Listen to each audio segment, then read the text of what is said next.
श्रोता प्रेमियों, मैं राम सागर शास्त्री आप लोगों के समक्ष रखने जा रहा हूं एक प्रसंग, राम की बड़ी बहन शांता का विवाह।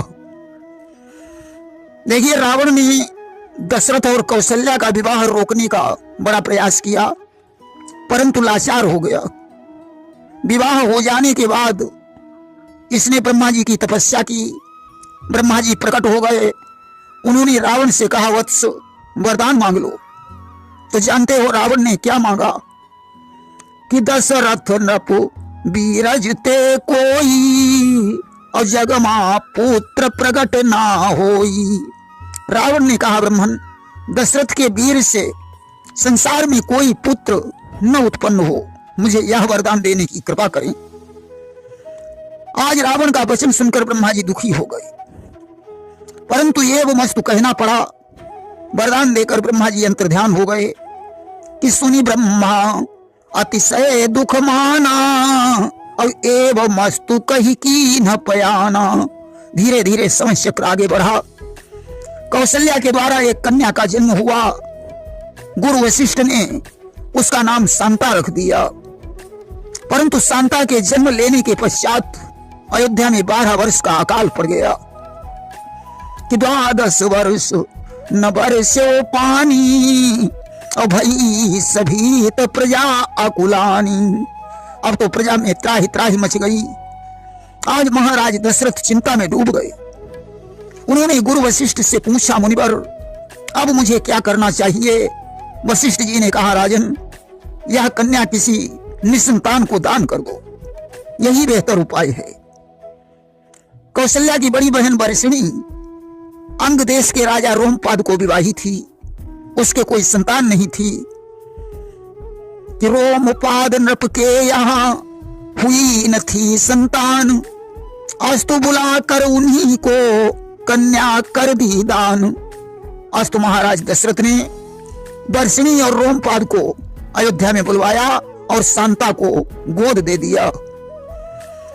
इसके बाद महाराज दशरथ ने गुरु वशिष्ठ की सम्मति से श्रृंगी ऋषि को बुलवाकर इंद्र यज्ञ करवाया। वर्षा हुई और प्रजा प्रसन्न हो गई। उधर शांता अंग देश की राजकुमारी बन गई। शांता बड़ी सज्जन, सुशील, धर्मनिष्ठ और वेदज्ञ थी। एक दिन की बात है, महाराज रोमपाद पूजा कर रहे थे। चौमास का महीना था। एक ब्राह्मण खेती की समस्या लेकर राजा रोमपाद के पास आया। राजा ध्यानावस्था में थे। उन्होंने उस ब्राह्मण की बात पर कोई ध्यान नहीं दिया। ब्राह्मण नाराज होकर वापस चला गया। अस्तु ब्राह्मण के लौटते ही राजा के राज्य में 12 वर्ष का सूखा पड़ गया कि ब्राह्मण के वहां लौटते ही 12 वर्ष का अकाल पड़ा। कौन सा पाप यह मेरा है, चक्कर में वह भूपाल पड़ा। राजा समझ नहीं पा रहा था कि आखिर मैंने ऐसा क्या पाप किया है जो मेरे राज्य में अकाल पड़ गया। आज राजा ने विभांडक ऋषि के पुत्र श्रृंगी को बुलवाकर इंद्र यज्ञ करवाया। वर्षा हुई और प्रजा प्रसन्न हो गई कि इस अनुष्ठान से हो प्रसन्न। राजा ने अति उत्साह किया। अपनी शांता सुकुमारी का श्रृंगी के साथ विवाह किया। इस अनुष्ठान से प्रसन्न होकर राजा रोमपाद ने शांता का विवाह श्रृंगी ऋषि के साथ कर दिया। शांता श्रृंगी ऋषि के साथ रहकर परम तेजस्वी और ज्ञानवान हो गई। यहां तक जब महाराज दशरथ के यहां 3 विवाह करने के बावजूद भी पुत्र नहीं हुआ, तब गुरु वशिष्ठ ने श्रृंगी ऋषि को बुलवाकर पुत्रेष्ट यज्ञ करवाने का आदेश दिया। महाराज दशरथ ने श्रृंगी के पास मंत्री सुमंत को भेजा, परंतु यह कहलवाया कि इस यज्ञ में शांता नहीं आनी चाहिए, क्योंकि दशरथ डरते थे कि उसके आने से कहीं अयोध्या में फिर से अकाल न पड़ जाए।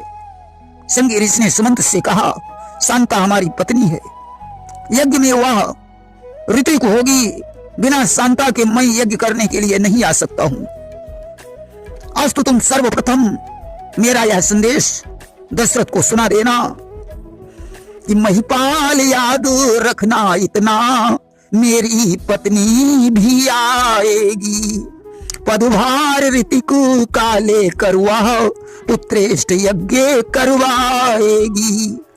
आज तो महाराज दशरथ ने स्वीकार कर लिया। जिस समय शांता अयोध्या में आई, उसने शिष्टाचार के नाते से कौशल्या के चरण स्पर्श किए। आज माता अपनी बेटी को नहीं पहचान पाई कि पहचान न पाई कौशल्या, यह अपनी सुता शांता है। माँ की ममता क्या होती है, बेटी का हृदय जानता है। शांता के मुखमंडल पर अपूर्व तेज था। शांता ने कहा, माँ क्या तुम मुझे भूल गई? अरे मैं ही तुम्हारी पुत्री शांता हूं। कि परिचय सारा बतलाते ही कौशल्या को सुधि आई है, मुख चुम्बन करके बार बार छाती से सुता लगाई है। आज परिचय जानकर माता का हृदय आनंद से भर गया। उसने शांता का मुख चूम कर अपनी छाती से लगा लिया और कहा, बेटी मुझे क्षमा करना, मैं तो तुम्हें भूल गई थी।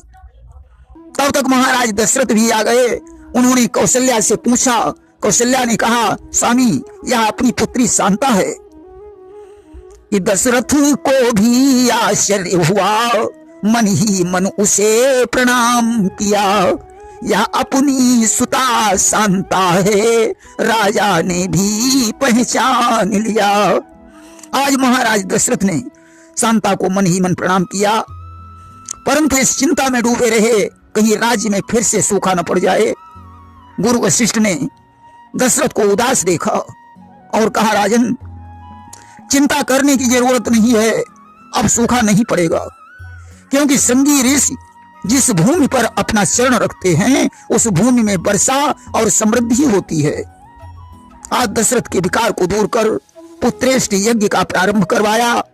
शांता ऋतिक बनकर यज्ञ का कार्य देख रही थी। पूर्णाहुति के दिन अग्निदेव हाथ में चरु लेकर प्रकट हो गए और उन्होंने कहा, राजन तुम्हारा यज्ञ पूर्ण हुआ। और यहाँ विभाति देव नृप जाई, और जथा जोग विधि भाग बनाई। यहाँ हवि रानियों में भाग बनाकर बांट दो, इससे तुम्हारे यहाँ 4 पुत्रों का जन्म होगा। अस्तु उस हवि के द्वारा महाराज दशरथ के यहाँ 4 पुत्रों का जन्म हुआ। प्रेम से बोलिए वृंदावन बिहारी लाल की जय।